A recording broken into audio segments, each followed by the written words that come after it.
नमस्कार, आप देख रहे हैं आगाज टाइम और वक्त हो चुका है। आपको बता दें कि राजस्थान और बिहार की बड़ी खबरों का आइए नजर डालते हैं खास खबर पे। खबर कैमूर जिले से, जहां पे नहर से बरामद शव मामले में खुलासा हुआ है और दो सगे भाई गिरफ्तार। कैमूर जिले के भभुआ थाना क्षेत्र अंतर्गत सियो गांव के पास नहर से जनवरी 2026 के बरामद हुए हैं सुधाकर नारायण तिवारी की लाश। मामले में पुलिस ने सनसनीखेज खुलासा किया है। मृतक के पिता नाशपाती तिवारी के बयान के आधार पर गाँव की ही 5 लोगों के विरुद्ध नामजद प्राथमिकता दर्ज कराई गई थी। मामले की गंभीरता को देखते हुए फॉरेंसिक टीम को घटनास्थल पर बुलाकर वैज्ञानिक जांच कराई गई। कांड के उद्भेदना के लिए अनुमंडल पुलिस के पदाधिकारी नेतृत्व में भभुआ थाना अध्यक्ष डीआई और तकनीकी शाखा की दक्ष पुलिसकर्मियों की एक विशेष टीम गठित की गई है। विशेष टीम ने घटनास्थल का डंक डाटा लेकर उनका विश्लेषण किया, साथ ही मृतक और नामजद अभियुक्तों के घर के आसपास लगे सीसीटीवी कैमरे की फुटेज का अवलोकन किया। गांव के लोगों के गहन पूछताछ भी की गई। जांच के क्रम में आपको चौंकाने वाला खुलासा भी हुआ। पुलिस के अनुसार मृतक के ही दो सगे भाई गणेश तिवारी आदित्य तिवारी के अपने पुराने विरोधियों को फंसाने की साजिश रची गई। जिन लोगों ने उनका पूर्व से केस मुकदमा चल रहा था, उन्हें उससे कांड के नामजद कर फंसाने का प्रयास किया गया। पुलिस ने दोनों आरोपियों को गिरफ्तार कर लिया और उन्हें आपको की माननीय न्यायालय प्रस्तुत किया जा रहा है। पुलिस का कहना है कि वैज्ञानिक अनुसंधान और तकनीकी विश्लेषण के आधार पर मामले की सफल उद्भेदना किया जाएगा। व्यक्ति सुधाकर तिवारी की डेड बॉडी मिली थी। इसके संदर्भ में उनके पिता द्वारा एक प्राथमिकी दर्ज कराई गई थी अपने गांव के 5 लोगों के विरुद्ध। उस कांड में एक हम लोगों ने टीम बनाई थी एसडीपीओ के नेतृत्व में। उस कांड में डिफरेंट जो टेक्निकल हमारी टीमें थीं और टेक्निकल एविडेंस के आधार पर हम लोगों ने इस कांड का उद्भेदन किया है। वस्तुतः इस घटना में मृतक के 2 भाइयों की ही भूमिका है। इन दोनों को गिरफ्तार कर लिया गया है और अब इस कांड का उद्भेदन हो गया है। जिन 5 व्यक्तियों का नाम दिया गया था वो 5 निर्दोष हैं। सर, मारने का उद्देश्य क्या था?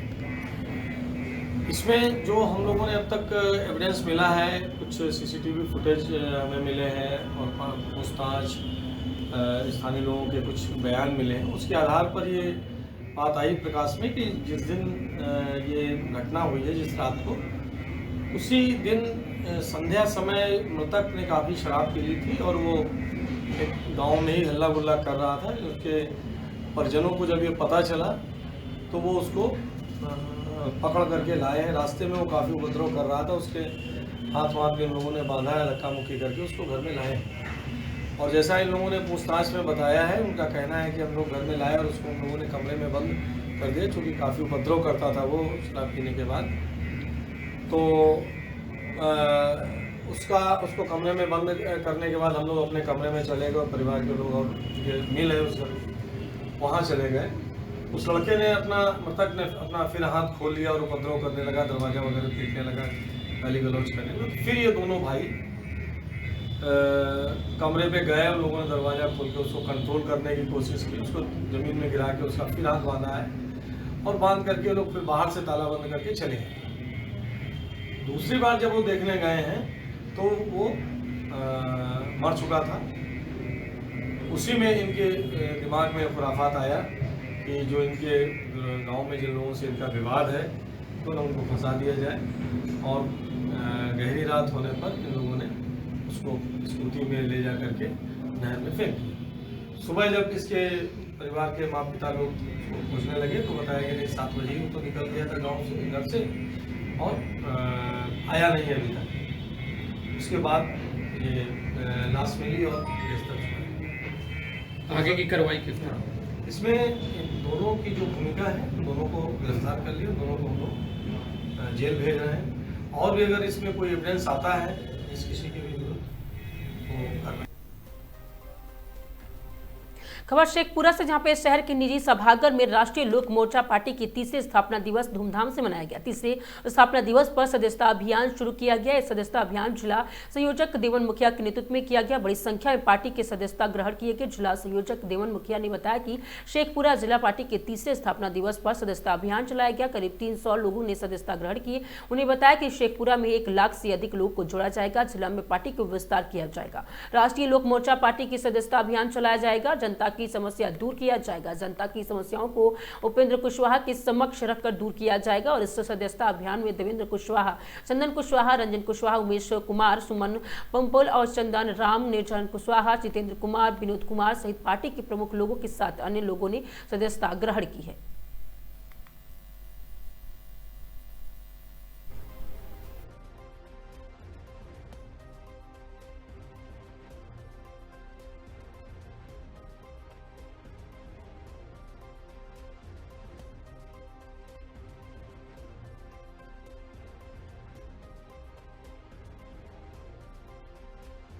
आज पहले आपके चैनल को, सभी दर्शकों को मैं अपनी पार्टी की ओर से राष्ट्रीय लोक मोर्चा की तरफ से धन्यवाद, बधाई देता हूं सभी दर्शकों को।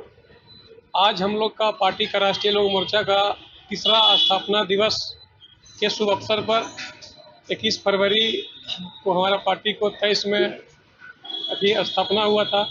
आज इसके शुभ अवसर पर यानी कि हम लोग के माननीय उपेंद्र कुशवाहा जी के आह्वान पर हम लोग का आज सदस्यता अभियान चला है और आगे हम लोग का लक्ष्य है कि हम लोग शेखपुरा से लगभग 1 लाख प्लस सदस्य बनाएंगे। आज कितना सदस्य बनाएंगे? आज लगभग वही 250 सदस्य हम लोग बनाए।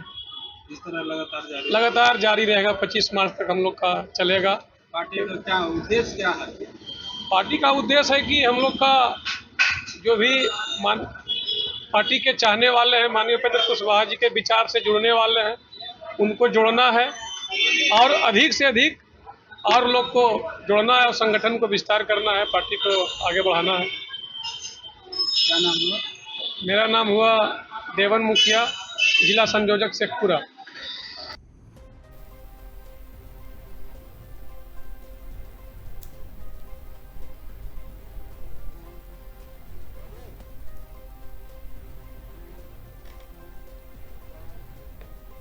खबर शेखपुरा से है, जहां पे न्यायालय में न्यायमूर्ति राजीव रंजन प्रसाद का भव्य स्वागत पेपरलेस प्रणाली पर विशेष जोर दिया गया। अरविंद कुमार की रिपोर्ट बता दें कि जिस तरह से इसमें शेखपुरा जिला न्यायालय परिसर की पटना उच्च न्यायालय की माननीय न्यायमूर्ति राजीव रंजन प्रसाद आगमन पर भव्य गरिमय स्वागत किया गया। न्यायालय परिसर पहुंचते ही उन्होंने औपचारिक गार्ड ऑफ ऑनर प्रदान किया गया, जिससे वो पूरे परिसर में सम्मान, उत्साह और गौरव का वातावरण व्याप्त हुआ।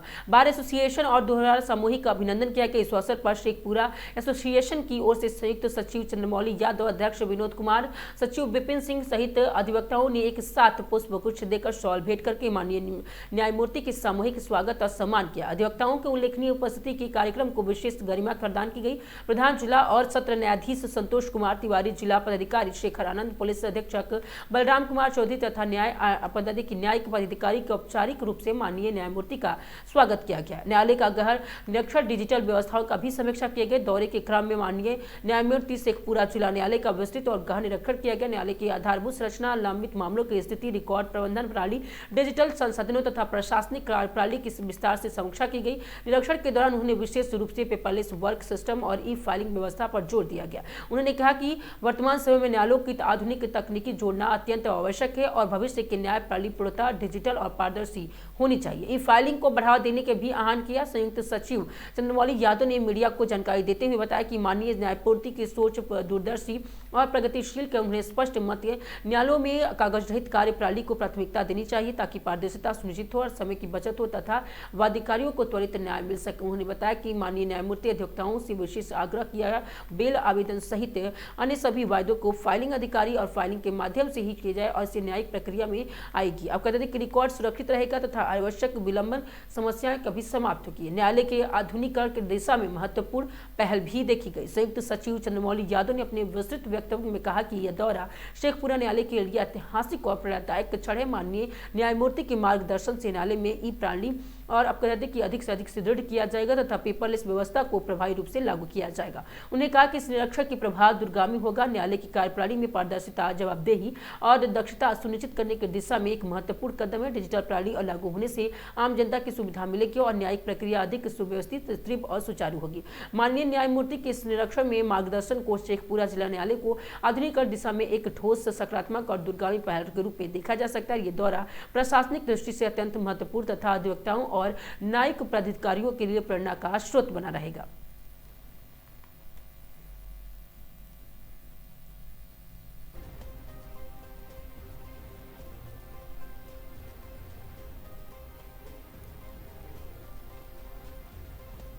खबर भागलपुर से, जहां पे सुल्तानगंज के आपको बता दें कि अजमीगंज और एलिमेंट्री स्कूल के द्वारा आयोजित नगर के ऐतिहासिक विरासत, पर्यावरण संवर्धन, जन जागरूकता और स्वास्थ्य जीवन शैली कार्यक्रम के निमित्त मुरकरा महाविद्यालय और प्राचार्य नागेंद्र तिवारी, पुलिस अधीक्षक नवनीत कुमार, प्रखंड विकास पदाधिकारी संजीव कुमार, आपको बता दें कि अध्यक्ष मृत्युंजय कुमार और एलिमेंट्री स्कूल के प्रिंसिपल सर राजेश शुक्ला एवं छात्र छात्राओं के साथ मौजूद रहे।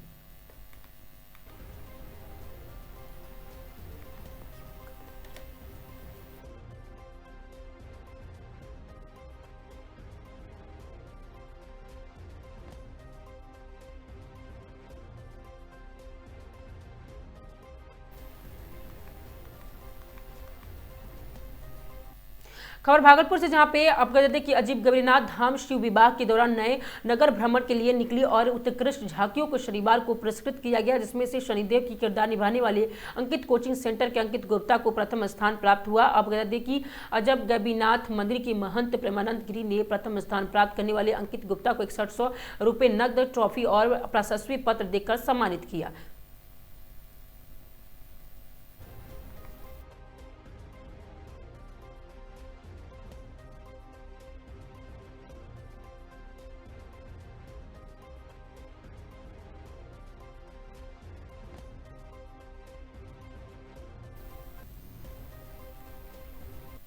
खबर भागलपुर से, जहां पे बीजेपी युवा मोर्चा के कांग्रेस के खिलाफ प्रदर्शन हुआ। जी हां, आपको बता दें कि जिस तरह से ये भागलपुर में प्रदर्शन को लेकर दिल्ली में आयोजित एआई समिट के दौरान यूथ कांग्रेस द्वारा दिए गए विरोध प्रदर्शन के बाद सियासत तेज हो गई है। भारतीय जनता पार्टी लगातार कांग्रेस पर हमलावर है और इसी कड़ी में भागलपुर में भाजपा युवा मोर्चा के कार्यकर्ता सड़क पर उतरे और कांग्रेस तथा राहुल गांधी के खिलाफ जमकर नारेबाजी की। भाजपा युवा मोर्चा के कार्यकर्ताओं ने आपको दानवीर भामशाह चौक पर कांग्रेस नेता राहुल गांधी को गद्दार बताते उनका पुतला दहन किया। प्रदर्शन के दौरान कार्यकर्ताओं ने कांग्रेस के खिलाफ आक्रोश जताया, प्रधानमंत्री पर की गई टिप्पणी को दुर्भाग्यपूर्ण बताया। भागलपुर के बीजेपी जिलाध्यक्ष संतोष शाह ने कहा कि कांग्रेस की साजिश और प्रधानमंत्री नरेंद्र मोदी पर की गई आपत्तिजनक टिप्पणी किसी भी कीमत पर बर्दाश्त नहीं किया जाएगा। उन्होंने राहुल गांधी से सार्वजनिक रूप से माफी मांगने की बात कही। वही भाजपा नेता अश्विनी जोशी मोटी भी कांग्रेस पर जमकर निशाना साधा और इसे देशहित के खिलाफ बताया है।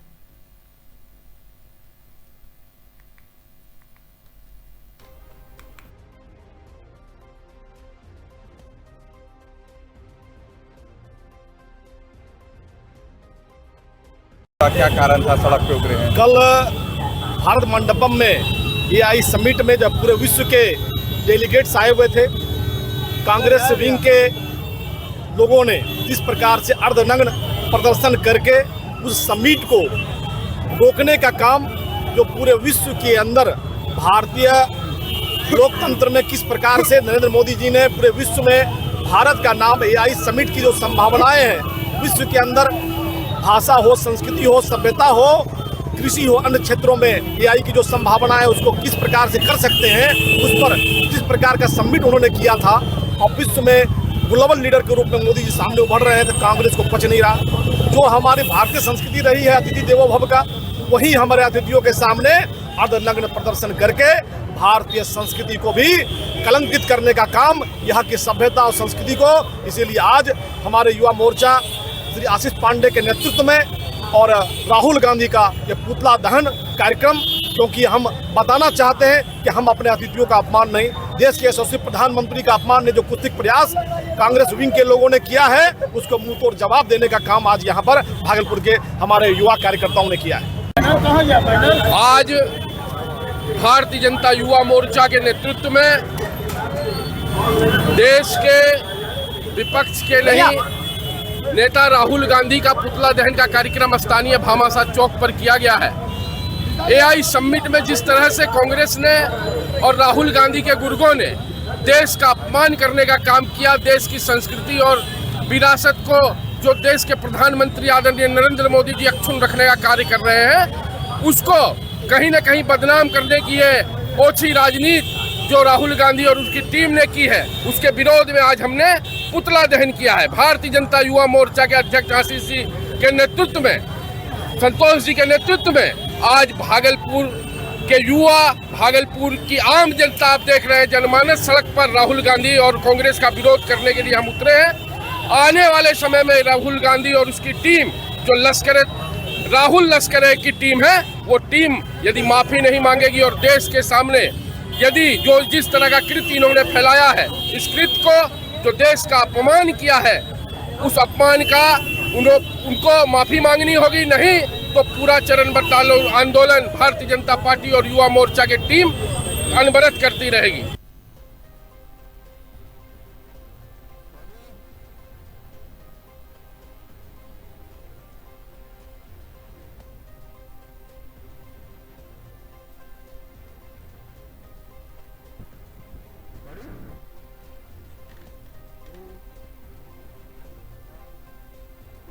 खबर सोप से, जहां पे गया जिले के बाराचट्टी थाना क्षेत्र के सोप में शनिवार को NH-2 पे सड़क किनारे खड़ी एक टोटो में झारखंड की ओर से आ रही अर्टिगा कार जोरदार टक्कर मार दी। टक्कर भीषण थी और बता दें कि जिस तरह से टक्कर हुई है, गया जिले के बाराचट्टी सोप में भीषण हादसे में टोटो सवार और सड़क किनारे के खड़े लोग इसकी चपेट में आ गए, जिससे कुल 5 लोग घायल हो गए। इनमें 2 की हालत गंभीर बताई जा रही है। प्रत्यक्षदर्शियों के अनुसार दक्षिणी लेन में सड़क किनारे खड़ी टोटो की अर्टिगा तेज रफ्तार टक्कर मारी और अनियंत्रित होकर आगे जाकर रुकी।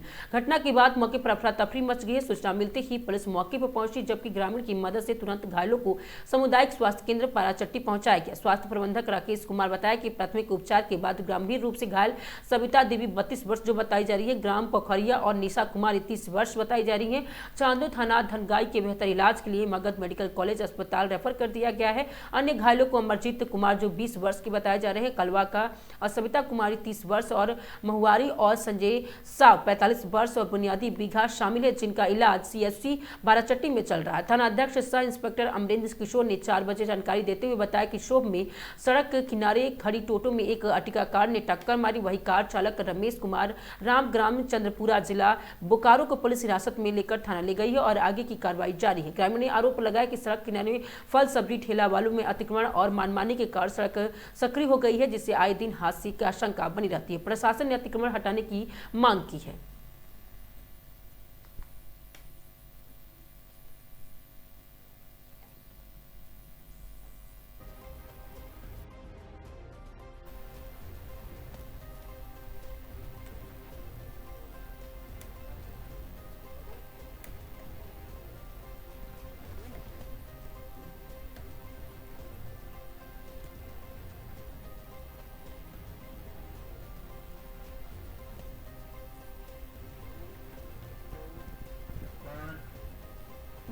खबर धौलपुर राजस्थान से, धौलपुर पुलिस ने वृद्ध महिला को खोया बैग लौटाया और 1 घंटे में किया बरामद। साइबर सेल पुलिस की त्वरित कार्रवाई से मिली सफलता। जी हां, धौलपुर में जिस तरह से विकास सगवान के निर्देशन में साइबर सेल पुलिस को त्वरित कार्रवाई और बैग में रखे 1 लाख रुपए, मोबाइल, कपड़े और सोने या चांदी के आभूषण वृद्ध महिला गुजरात से वापस लौट रही थी और अपने घर। पुलिस अधीक्षक विकास सगवान के निर्देशन में अतिरिक्त पुलिस अधीक्षक वैभव शर्मा के सुपरविजन में धौलापुर पुलिस निरंतर वांछित आरोपियों की धरपकड़ और अवैध गतिविधियों की रोकथाम सहित आमजन की सुरक्षा और सहायता में पूरी तरह से मुस्तैद है। धौलपुर पुलिस ने एक वृद्ध महिला का खोया हुआ बैग मात्र 1 घंटे के भीतर बरामद कर दिया, सुरक्षित लौटा दिया। बता दें कि कल परसों 20 फरवरी को गुजरात में मजदूरी करने वाले वृद्ध महिला शांति पत्नी गिरिराज सिंह जाति कुशवाहा निवासी मसूदपुर थाना सदर धौलपुर और सुबह 6 बजे धौलपुर रोडवेज बस स्टैंड से एक ऑटो से अपने गांव मसूदपुर के लिए रवाना हुई और बैग से सीट को पीछे रख लिया। लेकिन जब महिला गांव पहुंची तो बैग ऑटो में नहीं था।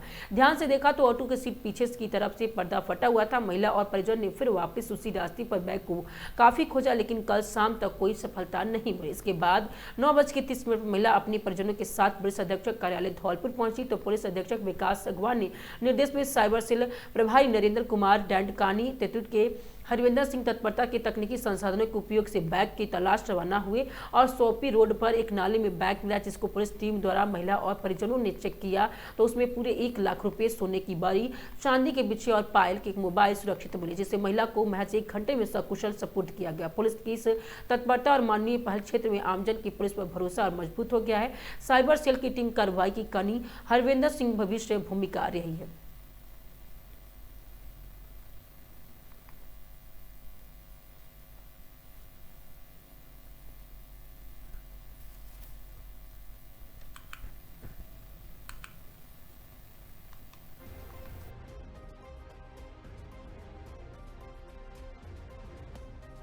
सुनील कुशवाहा, मसूदपुर सरानी गेड़ा। ये हमारी मौसी जी हैं जो कल काम पे से आई थी, जो मतलब नौकरी करके, तो उनका रास्ते में बैग गिर गया था धौलपुर से सरानी खेड़ा के बीच में। तो हमने कल कई बार ढूंढा, कई जगह गए। फिर उसके बाद आज हम सुबह साइबर क्राइम ऑफिस में आए हैं, एसपी ऑफिस में आए, जहाँ पर हमने बोला कि हमारी ऐसी ऐसी बात है। तो पुलिस प्रशासन ने तत्परता दिखाते हुए हमारे बैग को कम से कम समय 1 घंटे में ढूंढ के और हमें बता दिया। और सारा सामान हमारा उसमें सेफ है। हमारे उसमें 1 लाख पैसे थे, 1 लाख नगद रुपए थे, कुछ सोने के सामान थे, चांदी भी थी और सारा घरेलू सामान था। सारा हमें वापस मिल गया है। हम धौलपुर पुलिस प्रशासन के आभारी रहेंगे। बहुत बहुत धन्यवाद।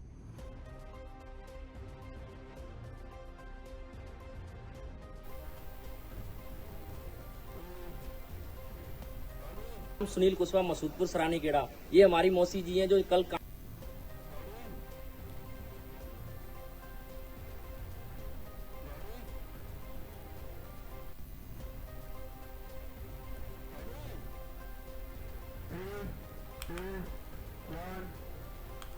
खबर राजस्थान से, जहां पर यूजीसी और एसएससी एसटी एक्ट 2019 के विरोध में समता आंदोलन समिति के प्रदेश कार्यकारिणी बैठक कोटा में आयोजित है। और कोटा में आज समता आंदोलन समिति का प्रदेश कार्यकारिणी की महत्वपूर्ण बैठक आयोजित हुई। बैठक में यूजीसी जुड़े प्रावधानों और एससी एसटी एक्ट 2019 को लेकर चर्चा की गई। बैठक की अध्यक्षता प्रदेश अध्यक्ष पराशर नारायण शर्मा ने की और इस दौरान प्रदेश कार्यकारिणी के जिला कार्यकारिणी के पदाधिकारी बड़ी संख्या में उपस्थित रहे। बैठक में पदाधिकारियों ने अपने अपने विचार व्यक्त करते हुए उक्त कानूनों के प्रति असहमति जताई और कहा कि इन प्रावधानों में माध्यम सामान्य वर्ग को प्रभावित किया जा रहा है। सर्वसम्मति इन कानूनों के विरोध में आंदोलन को मजबूत करने और व्यापक स्तर पर विरोध दर्ज कराने का निर्णय लिया। बैठक के पश्चात पदाधिकारियों एवं कार्यकर्ताओं की महावीर नगर क्षेत्र के आक्रोश रैली निकाली।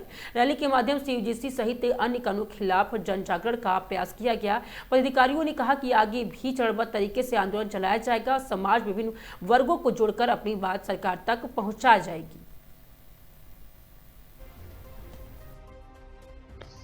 आज कोटा में समता आंदोलन के प्रदेश कार्यकारिणी की बैठक संपन्न हुई है, जिसमें काफी महत्वपूर्ण निर्णय लिए गए हैं। जैसे एक तो यूजीसी जो नियम लाए गए हैं वो भी कोर्ट से स्टे हुआ है। केंद्र सरकार का कोई अधिकृत वर्जन इसके ऊपर आया नहीं है। सभी सामान्य वर्ग के राष्ट्रवादी नागरिक, देश प्रेमी नागरिक बहुत उद्वेलित हैं और केंद्र सरकार के विरोध में मुखर होते जा रहे हैं।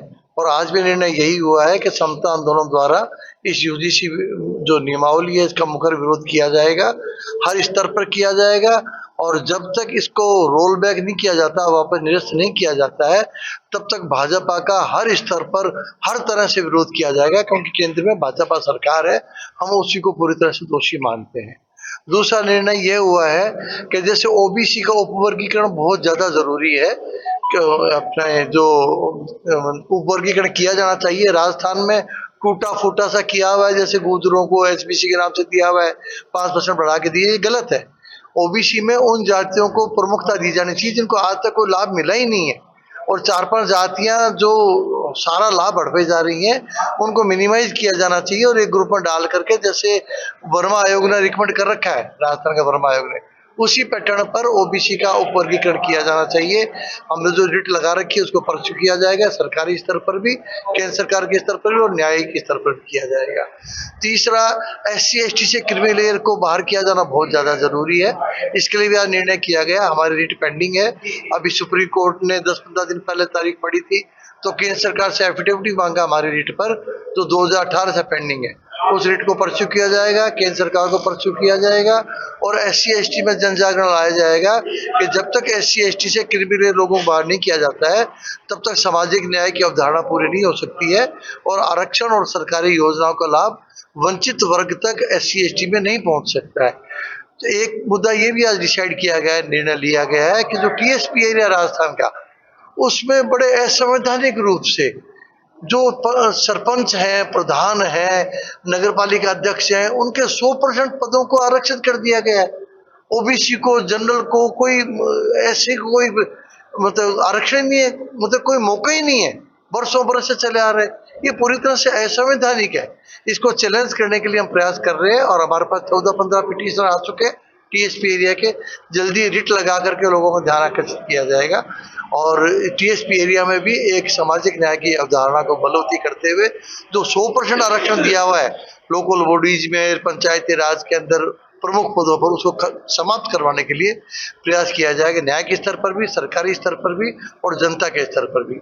एक और महत्वपूर्ण मुद्दे पर भी निर्णय किया गया है, सुप्रीम कोर्ट की संविधान पीठ का निर्णय है कि जो ओबीसी की सूची है आर्टिकल 15 और 16 में, वो सूची आर्टिकल 343 डी और 243 डी जो पंचायती राज का आरक्षण उस पर लागू नहीं हो सकती है।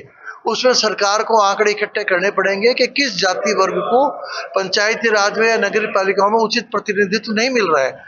उस प्रतिनिधित्व नहीं मिलने वाले वर्ग या जाति को ओबीसी में शामिल करते हुए नई सूचियां जारी करनी पड़ेगी। इस संविधान पीठ के निर्णय को लागू करवाने के लिए भरपूर प्रयास किया जाएगा। इसके लिए भी याचिका दायर की जाएगी और सरकारी स्तर पर भी प्रयास किया जाएगा।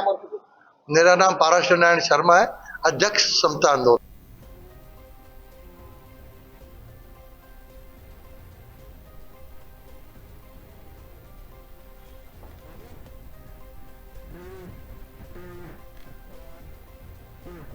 खबर डिडावना से, जहां पे पुलिस की बड़ी कार्रवाई हुई। जी हां, 2 दिवसीय विशेष अभियान में 360 वाहनों के चालान और 15 होटलों की हुई है जांच। डिडावना कुचामन में जिला पुलिस अधीक्षक ऋचा तोमर ने निर्देश में अपराधियों में डर और आमजन के विश्वास जगाने के उद्देश्य से जिले में 2 दिवसीय विशेष चेकिंग अभियान चलाया और इस अभियान के तहत कुचामन सिटी पुलिस ने हाईवे पर स्थित होटलों की सघन तलाशी ली और यातायात नियमों का उल्लंघन करने वाले पर सख्त कार्रवाई की। पुलिस टीम ने कस्बे में मुख्य मार्ग पर हाईवे पर स्थित करीब 15 होटलों और ढाबों पर निरीक्षण किया और इस दौरान वह ठहरने वाले यात्रियों के रिकॉर्ड की जांच की और कार्य करने वाली कर्मचारियों और संचालकों का सत्यापन किया। पुलिस का उद्देश्य संदिग्ध गतिविधियों पर अंकुश लगाना और सुरक्षा व्यवस्था को पुख्ता करना। 2 दिन तक चली विशेष नाकाबंदी के दौरान पुलिस ने कुल 950 वाहनों को रोककर उनकी जांच की। इनमें से 360 वाहनों के खिलाफ मोटर व्हीकल एक्ट के तहत कार्रवाई की गई। तेज रफ्तार 250 चालान, बिना नंबर प्लेट वाहन 98 चालान, काली फिल्म 98, अपराधी के 48 चालान, बिना सीट बेल्ट और 5 चालान बिना हेलमेट, 3 चालान शराब पीकर वाहन चलाना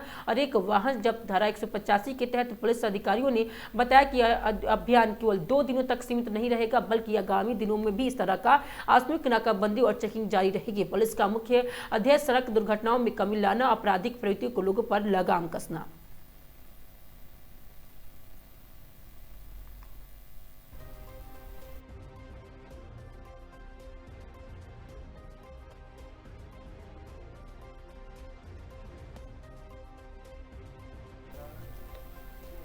खबर जोधपुर से, जहां पे उपेक्षा पर गहलोत का हमला। जी हां, बोले बजट में राजस्थान को किया निराश। जोधपुर में आपको बता दें कि आकाश और वही आपको गहलोत ने अपने जोधपुर के दौरे पर, अशोक गहलोत ने अपने जोधपुर दौरे के दौरान एयरपोर्ट पर मीडिया से बातचीत की राज्य सरकार पर तीखा हमला बोला। उन्होंने आरोप लगाया कि हालिया बजट में जोधपुर पर पूरी मरवाड़ क्षेत्र में उपेक्षा की गई है। गहलोत ने कहा कि जैसलमेर, बाड़मेर और फलोदी, जालोर, सिरोही और पाली जैसे अकाल और सूखा प्रभावित जिलों के लिए कोई ठोस प्रावधान नहीं किया गया। गहलोत ने कहा कि उनकी सरकार राजीव गांधी लिफ्ट योजना के 3rd फेज के लिए करीब 1400 करोड़ रुपए खर्च कर कार्य शुरू कराया था, लेकिन वर्तमान सरकार ने उन्हें धीमा कर दिया। जोधपुर जिले में पेयजल परियोजनाओं की अनदेखी की जा रही है। 80 करोड़ के रुपए लागत से बना स्पोर्ट्स इंस्टीट्यूट और सुमेर पब्लिक लाइब्रेरी भवन का तैयार होने के बावजूद बंद पड़े हैं। उन्होंने आरोप लगाया कि डिगाड़ी और प्रतापनगर में चैनपुरा और मगरा पुंजला अस्पताल भवन बनने के बाद भी डॉक्टर आवश्यक उपकरण उपलब्ध नहीं कराए गए हैं, जिससे आमजन की सुविधाएं नहीं मिल पा रही है। रिफाइनरी परियोजनाओं पर भी सवाल उठाए गए। गहलोत ने रिफाइनरी परियोजनाओं को लेकर भी सरकार को घेरा। उन्होंने कहा कि उद्घाटन की तारीखों को बार बार बदली जा रही है। अगस्त में उद्घाटन की घोषणा के बावजूद कार्यक्रम नहीं हो पाया। आखिर देरी का कारण क्या है, यह सरकार स्पष्ट करना चाहिए। चुनाव और लोकतंत्र पर टिप्पणी की। उन्होंने कहा कि पंचायत और स्थानीय निकाय चुनाव के मुद्दे पर गहलोत ने कहा कि चुनाव समय पर कराना संवैधानिक अनिवार्यता है। सुप्रीम कोर्ट और हाई कोर्ट पहले भी समयबद्ध चुनाव कराने के निर्देश दे चुके हैं। उन्होंने कहा कि और साथ ही दावा किया कि चुनाव होने पर कांग्रेस की सफलता मिलेगी और फ्री ब्रिज और चुनाव से पहले नकद वितरण और सुप्रीम कोर्ट की टिप्पणी पर उल्लेख करते हुए गहलोत ने कहा कि चुनाव के दौरान धन बांटना लोकतंत्र के लिए घातक है। उन्होंने पूर्व मुख्य चुनाव आयुक्त टीएन शोषण का उदाहरण देते हुए कहा कि उन्होंने सख्ती दिखाते हुए तमिलनाडु में मतदान स्थगित करा दिया था, योजनाओं के भुगतान अटके। और गहलोत ने आरोप लगाया कि बुजुर्ग पेंशन, छात्रवृत्ति, स्कूटी योजना सहित कई योजनाओं को भुगतान लंबित, पीएचडी और इनोग्रेशन और पीडब्ल्यूडी विभागों के विकास कार्य ठप पड़े हैं और ठेकेदारों ने काम बंद कर दिया। जबकि सरकार राजस्व बढ़ाने का दावा कर रही है। एआई को अपनाने का भी आह्वान किया गया। आर्टिफिशियल इंटेलिजेंसी पर गहलोत ने कहा कि यह वैश्विक क्रांति है और राजस्थान को इसमें पीछे नहीं रहना चाहिए। उन्हें युवाओं और किसानों, उद्योग और शिक्षा जगत की एआई तकनीकी अपनाने का आह्वान किया। इस अवसर पर शहर जिला अध्यक्ष ओंकार वर्मा, जोधपुर देहात जिला अध्यक्ष गीता बरबड़ा, पूर्व राज्य मंत्री राजेंद्र सिंह और सोलंकी, पूर्व महापौर कुंती देवड़ा, पूर्व विधायक मनीषा पवार, महेंद्र बिश्नोई, किशन राम बिश्नोई और रणवीर सिंह कछवा और बता दें कि वीरेंद्र जाखड़ा सहित कांग्रेस के वरिष्ठ नेता उनका स्वागत किया।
बताइए क्या हुक्म है सर? पंचायत चुनाव सुप्रीम कोर्ट ने बिगाड़ दिया है और आप पहले से कहते रहते हैं पंचायत चुनाव होने ही है।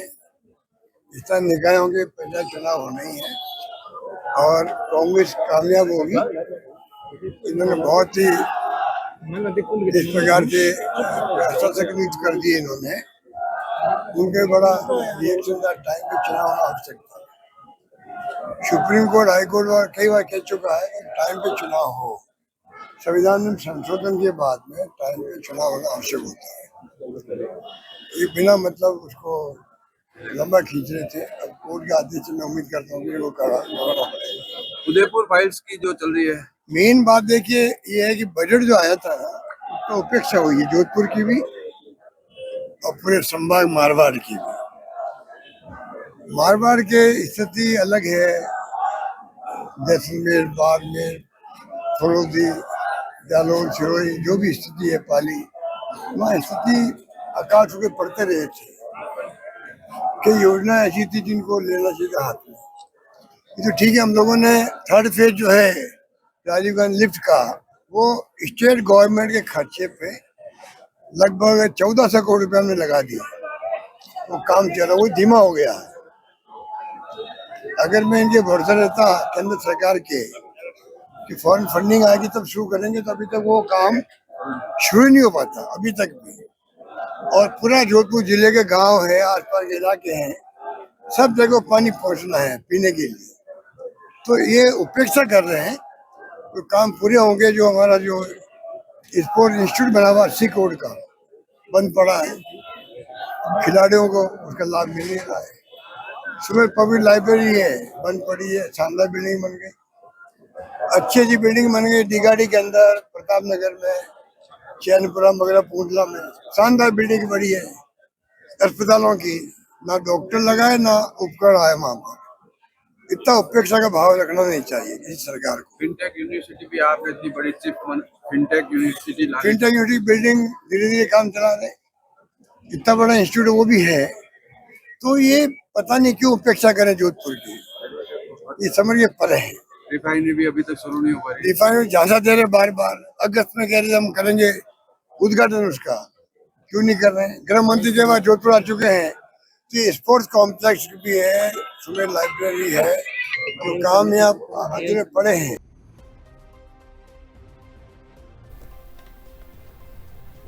खबर राजस्थान से, जहां पे आपको बता दें कि मथुराधीश मंदिर कॉरिडोर के प्रथम चरण का शिलान्यास कल होगा। जी हां, आपको बता दें कि लोकसभा अध्यक्ष ओम बिरला रविवार से 5 दिवसीय प्रवास पर कोटा आएंगे और इस दौरान वो विभिन्न कार्यक्रम में सम्मिलित होंगे। और रविवार सुबह 7 बजे स्पीकर आपको बता दें कि बिरला मथुराधीश मंदिर कॉरिडोर में प्रथम चरण के निर्माण का कार्य शिलान्यास करेंगे। प्रथम चरण के तहत केडीए द्वारा 18.24 करोड़ की लागत से श्रद्धालुओं की सुविधा को ध्यान में रखते हुए विकास कार्य होंगे। इसके अलावा आपको बता दें कि 9.82 करोड़ की लागत से आपको बता दें कैथनोपोल पोल चौराहे से सेंट पॉल स्कूल तक लिंक सड़क में 2.5 करोड़ से की लागत के महात्मा गांधी विद्यालय, महारानी विद्यालय और रामपुर घंटाघर तथा लखीपुर पार्क पर आपको बता दें कि फसाड लाइट और इंस्टॉलेशन कार्य का भी शिलान्यास करेंगे। और इसके उपरांत वो कोटा महोत्सव के तहत आयोजित हेरिटेज वॉक में शामिल होंगे। स्पीकर बिरला दोपहर 12 बजे शिव ज्योति विद्यालय और श्रीनाथपुरम CIRC सब रीजनल और कॉन्फ्रेंस दोपहर 1 बजे गोदावरी धाम हनुमंत वाटिका में आयोजित उपनयन संस्कार कार्यक्रम 1:30 पर, शुभम गार्डन के आयोजित पंचम सिंधी सामूहिक विवाह सम्मेलन में 1:45 पर,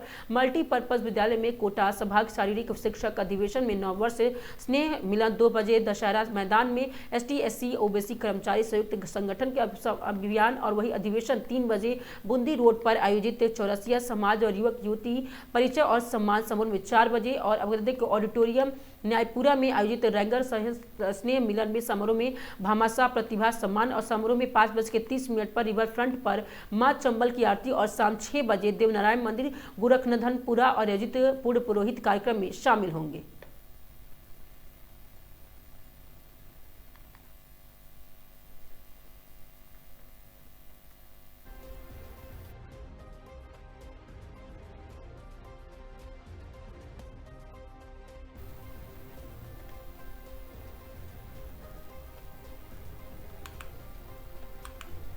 खबर जोधपुर से है, जहां पे NLU जोधपुर में 18वें दीक्षांत समारोह रजत जयंती वर्ष में गरिमापूर्ण ढंग से संपन्न हुई। जोधपुर में आपको बता दें कि जिस तरह से राष्ट्रीय विधि विश्वविद्यालय जोधपुर में शनिवार को 18वें दीक्षांत समारोह अत्यंत गरिमा और सम्मान के साथ आयोजित किया गया और ये समारोह विश्वविद्यालय के रजत जयंती वर्ष अर्थव्यवस्था विधि शिक्षा उत्कृष्टता और 25 वर्ष के उपलक्ष्य में एक महत्वपूर्ण उपलब्धि रहा।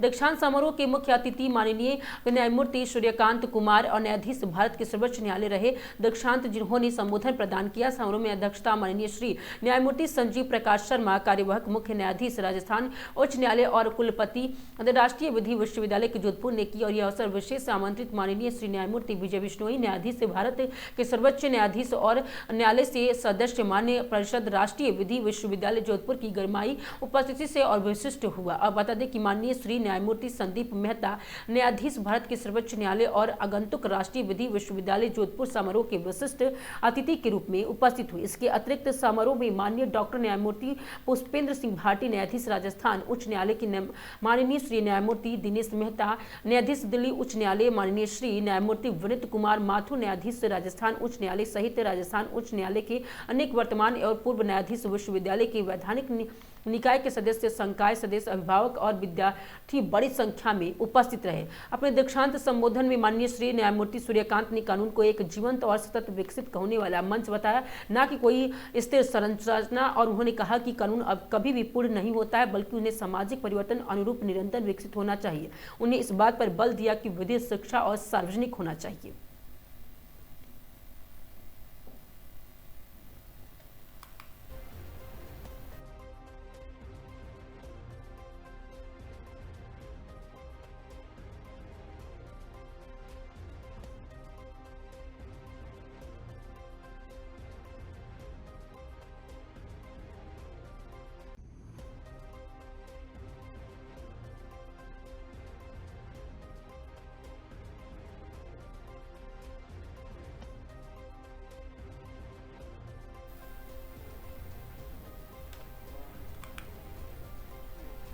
खबर बालापुरा से, जहां आपको बताया कि भारत माला एक्सप्रेसवे पर सर भीषण हादसा, डिवाइडर से टकराई कार और एक बच्ची की हुई मौत। जी हां, आपको बताते हैं कि भारत माला एक्सप्रेसवे पर देवड़ा टोल प्लाजा के पास एक भीषण सड़क हादसा हो गया। तेज रफ्तार कार अनियंत्रित होकर डिवाइडर से जाकर लड़ी और हादसे में मुंबई से लौट रहा जैन परिवार दुर्घटना में शिकार हो गया।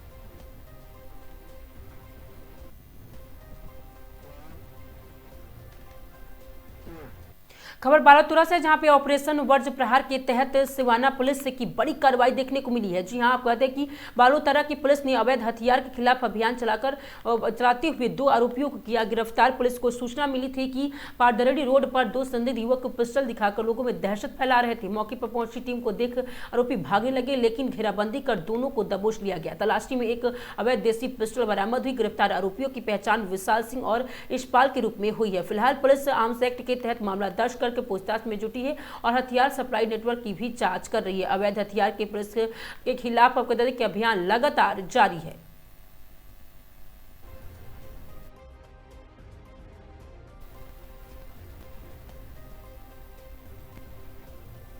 खबर बालोतरा से, जहां पे राम सेतु ब्रिज से उतरते ही हादसे का खतरा। जी हां, डिवाइडर बना दुर्घटनाओं का कारण। वहीं की बालोतरा में शहर के राम सेतु ब्रिज के नीचे उतरने के सामने बने डिवाइडर पर लगातार दुर्घटनाएं हो रही हैं। ब्रिज से उतरते समय सड़क के बीचों बीच बना डिवाइडर अचानक सामने आ जाता है, जिससे वाहन चालकों को संभालने का मौका नहीं मिल पाता है। डिवाइडर के आगे ना तो कोई स्पष्ट संकेतक बोर्ड लगाया गया है और न ही रिफ्लेक्टर या चेतावनी चिन्ह के। विशेष रूप से रात में समय में यह स्थिति और भी खतरनाक हो जाती है, जब कम रोशनी में डिवाइडर दिखाई नहीं देता है और वाहन सीधे उसमें टकरा जाते हैं। कई बार दुपहिया और चरपहिया वाहन डिवाइडर पर चढ़ने से क्षतिग्रस्त भी हो चुके हैं।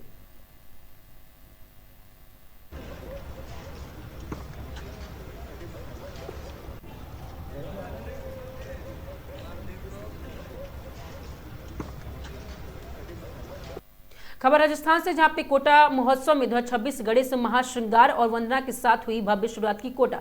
अब सांस्कृतिक वैभव और लोक रंगों से सारोबार कोटा महोत्सव 2026 का शुभारंभ शनिवार को गोदावरी धाम श्री गणेश महाश्रृंगार और वंदना के साथ हुआ। संभागीय आयुक्त श्री अनिल कुमार अग्रवाल ने प्रथम पूज्य भगवान गणेश जी की पूजा अर्चना की। महोत्सव का विधिवत शुभारंभ किया। गणपति वंदना और कथक नृत्य के मनोहारी प्रस्तुतियों ने वातावरण को भक्तिमय बना दिया। रविवार को चंबल रिवरफ्रंट के पश्चिमी घाट पर आयोजित सभी कार्यक्रम में जन के लिए निःशुल्क प्रवेश रहेगा और किसी प्रकार की पंजीयन आवश्यक नहीं होगा। किशोर सागर तालाब पर पुष्प प्रदर्शनी और शुभारंभ महोत्सव का तहत किशोर सागर का पालपार पर फ्लावर और पुष्प प्रदर्शनी का शुभारंभ संभागीय आयुक्त द्वारा किया गया। प्रदर्शनी में विभिन्न प्रजातियों के आकर्षक पुष्पों को प्रदर्शित किया गया। इसमें से निजी और औद्योगिक स्थान, संरक्षण संस्थान, नर्सरी संचालक और व्यक्तिगत प्रतिभागी भाग ले रहे। शनिवार शाम को किशोर सागर तालाब पर भव्य बैंड वादा का आयोजन किया गया, जिसमें से दर्शकों को मंत्रमुग्ध कर दिया गया। शौर्य घाट पर लोक रंगों का छठा चंबल रिवरफ्रंट शौर्य घाट पर आयोजित घूमरो शो और महा राजस्थान कार्यक्रम में राजस्थानी संस्कृति की संजीव झलक प्रस्तुत की गई। लोक कलाकारों की प्रस्तुतियां पर दर्शकों ने जमकर तालियां बजाई। मास्टर शेफ प्रतियोगिता रही आकर्षक का केंद्र। शौर्य घाट पर आयोजित मास्टर शेफ प्रतियोगिता में शहर के प्रमुख होटल, रेस्टोरेंट्स और शेफ प्रतियोगिताओं में भाग लिया। विजेता की इस प्रकार रहा। साउथ इंडियन फूड गौरव वंश बता दें कि प्रथम स्थान पर रहे। चाइनीज फूड रविंद्र सिंह प्रथम, बंटी द्वितीय, बेकरी आइटम महक अरोड़ा प्रथम, की अयाज खान द्वितीय पर रहे। वहीं राजस्थानी फूड जेठू सिंह प्रथम, विश्वनाथ द्वितीय पर है। जिला कलेक्टर पीयूष समरिया ने विजेताओं को प्रसारित पत्र और स्मृति चिन्ह देकर प्रदान किए।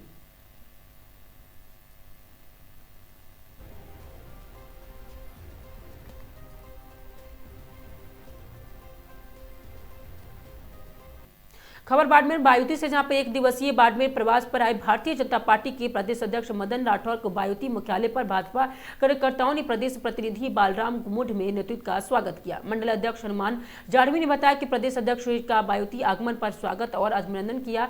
संगठनात्मक चर्चा भी हुई। इस मौके पर प्रदेश प्रतिनिधि बलराम मुढ़ और जिला अध्यक्ष अंतराम बिश्नोई, जिला प्रवक्ता चीनाराम और कड़वासारा, मंडल अध्यक्ष हनुमान जाड़वी, कुंभराम और धरतवाल, कुंभ सिंह चौ, महामंत्री गणेश शर्मा, तंगाराम दर्जी, बाबूलाल शेखराम और दिवासी उदयराम रामढाका। बता दें कि हरीश चैन, तागेंद्र सई, चेतन सरे और अभिषेक शर्मा सहित सैकड़ों कार्यक्रम में मौजूद रहे।